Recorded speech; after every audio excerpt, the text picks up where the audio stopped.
Herman, we staan hier om te praten over wat er gebeurd is op 20 oktober 1944. 20 oktober 1944 was op een vrijdag. Het was rond de 10, 11 graden. En je woonde hier, achter ons.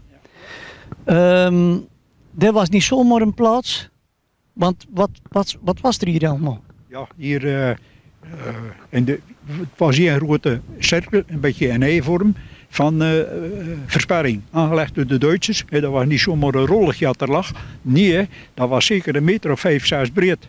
En dat liep langzaam op tot ongeveer 1,5 meter. En dan liep dat weer schuin naar beneden. En dan aan de voorkant nog was dat iets van een 30, 40 centimeter hoog. En dat liep ook nog met 2 meter door. Allemaal prikkeldraad, allemaal draaien door elkaar overal.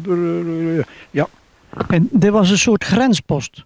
Dat weet ik niet, want hier in die dijk worden die versterking gemaakt. Dat waren zomaar loopgraven schuin de dikke in een grote cirkel gegraven. Dat er een eiland uit het midden bleef, waarom ze er een mitrailleur kon opzetten en dan kon ze zo alle kanten uitschieten met dat ding natuurlijk. Dat was een opzet. Maar van die nu een ingeving had, en dat weet ik niet natuurlijk, want toen was dat nog helemaal niet bekend. Wel later ben ze van de kant van Biervliet gekomen en daar lag toch die schuine ding van deze kant erin gegraven. Ah, ja. Ja, dat was net zo van de andere kant. Nee, van deze kant zat dat, dus dat was voor die Duitsers was dat precies geschoten. Okay. En die prikkeldraad waren niet doorrijden, daar kon je gewoon door. Maar dat was allemaal netjes, kon allemaal dichtgemaakt worden. Daar draaiden ze dan zo'n ding, had er naast lag. En dat was dat precies hermetisch afgesloten. En dan werden de mensen op gecontroleerd? Nee. Nee, maar die deuren waren niet zo groot, dan kon uit de boerenwagen deur, dat was het. Hè. Ja, gecontroleerd werd er eigenlijk niks. Er waren hier wel al Duitsers in de omgeving. Daar zaten er hier bij ons wel een keer. En dan hadden ze in die schuren bij Bas, want hiernaast stond nog een boerenschuren. Een oude schuur met een strooidak. En die overleefde de bevrijding. Niet afgebrand, niks stond er niet. Nee. En hier heeft dan die geweldige strijd plaatsgevonden natuurlijk, ja. De 20 oktober is er een enorme explosie gebeurd, maar wat heb je daarvan meegemaakt? Ja, we stonden toevallig buiten, want dat was na de middag. Ik dacht dat het rond 1 of 1 was. En dat we er aan naar eten en we stonden met vader en moeder en ik. We waren maar van 1 jaar. En dan, ik denk, ik ben nog zeker te weten dat je latere schoonvader er ook bij stond, Arjan Baas. Want die was van de zieke gekomen tot daar. En dat was de eerste keer praten natuurlijk, overal over. Ja, en toen hadden we die enorme explosie. Ja. En dan hadden hier dat dusje die hier stond, dat was ook met van die Tulle de Noordpannetjes. En dat was zo'n Franse kap. En daar waren nog wat pannen af. Bij die bevrijding natuurlijk ook, kapot geschoten. Door de trilling, door allerlei dingen. En die had hij daarnet terug opgeleid allemaal. Mijn vader zoveel, maar dan moest strogebluffen natuurlijk, hè. Die moest onder het dak. En toen bij die explosie, dan stond dat allemaal enorm te schudden. En dat was niet van luchtdruk of zo, dat was gewoon daverlijk van een aardbeving. En dan kwam er weer een heleboel van die dakpannen terug naar beneden. Die schudden, dus die stond ze gewoon af te schudden eigenlijk. En dan hier beneden, hoe het mogelijk is, dat is niet te begrijpen. Maar er zaten hier ook ramen aan de voorkant. En die rutten, dat waren allemaal losse rutten nog, 6 voor die per raam. En er was er geen één van kapot, bij de bevrijding. Geen scherven, geen kogels, maar bij die explosie van Dobbelerweg. Dan sprong de verschillende van die rutten nog een keer kapot. Het gat wat er hier in de dijk nu is, was er toen niet. Dus dat was toen geen sprake van een drukgolf, maar echt een aardbeving. Een beving, ja. Gewoon zuiver beving. Ja. En dan zag je die enorme rookgolfgunter natuurlijk. Hè. Die paddenstoelen was een kolossale joekel, hoor. Ja, ja. En dat bleef maar deur, die ontploffing, maar de eerste was de hevigste. Ja. En waren er zelf gewonden bij jullie? Nee, helemaal niks. Ook niet bij de bevrijding. Ja, dat waren we hier niet, want we moesten hier weg. Je was ondergedoken in de buurt hier, of Bij de familie, ja. Edemond de Witte woonde dan daar. Ja. dat is hier niet zo ver vandaan. Eerst hier aan de linkerkant hier. Ja, en daar zaten we in de kelder, met z'n 10 en een klein keldertje. Of dat ging, dat kan me niet, allemaal niet meer zo precies herinneren. Maar liggen konden we niet. De Witte, met zijn vrouw, dat waren oudere meisjes.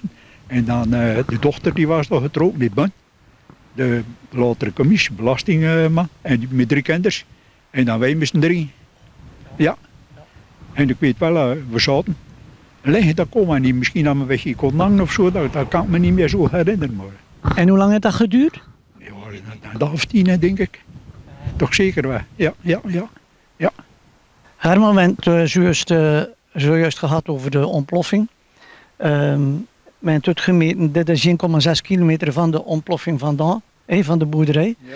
Maar er waren hier dus nog meer dingen eigenlijk waaraan de Duitsers gebruik van maakten. Dat waren de bunkers die aan daar stonden, dat waren 2 bunkers. Wat kun je een keer vertellen over die bunkers? Ja, die zijn gewoon gebouwd als een soort opslagbunkers. En die waren voorzien van houten deuren. En ja, die hebben lang leeg gestaan eigenlijk. Tot een ogenblik voor de bevrijding. Want dan werden er in die eerste bunker aan deze kant, dus de tweede, als je van het dorp komt, daar waren Duitsers in gelegen. En die sliepen daar ook in. Dat waren bedden boven elkaar. En van die houten bretsen allemaal. Maar die tweede bunker die was leeg. En die is toen in burgers zijn gezeten tijdens de bevrijding. Die lag er overal in stro en weet ik het overal. En ja, die konden er dan mooi verschuilen natuurlijk. Maar die zaten wel redelijk veilig. Maar de laatste nacht, of de voorlaatste nacht, werden die eruit gejogen. Die moesten vertrekken. Want dat was zo'n Duitse officier. Die wou natuurlijk zijn manschappen, want het was geen bunker.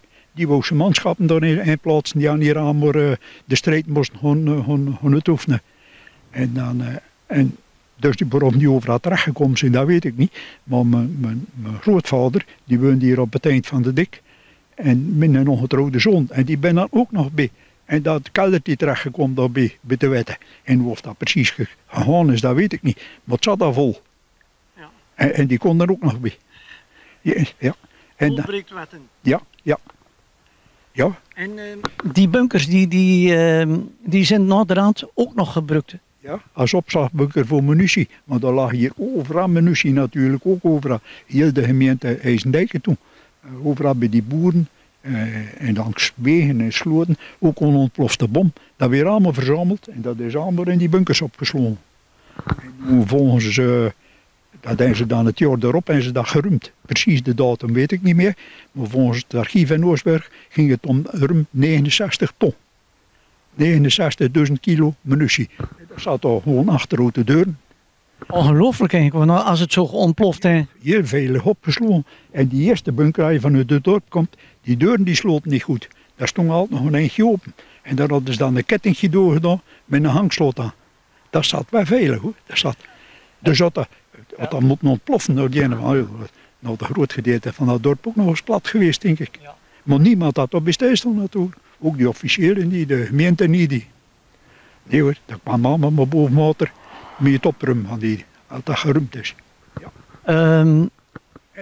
De Duitsers die hier op een dinsdag, zeker de dolle dinsdag was dat, dan waren ze zo bang gewoon dat ze wilden vertrekken. En kun je daar iets over vertellen? Maar toen tijdens de bevrijding ook en daarvoor ook, nu is dat de koude dik, maar er stond overal bomen op, er stonden 4 reken van die grote populieren. Er stond er hier ook nog een tussen dat wegje in de sloot. En daartussen ook stonden knotwegen. En die knotwegen die ben nog afgebrand, net na de bevrijding. Want tijdens de bevrijding is hier met vlammenwerpers bezig geweest. Zo'n beetje van waarop Muider hier staat tot ongeveer aan de Komsestraat. Dat was eigenlijk geen schuttersputten of zo meer. Maar ja, dat kon die Canadezen ook niet weten. Hier hebben ze dat niet gedaan.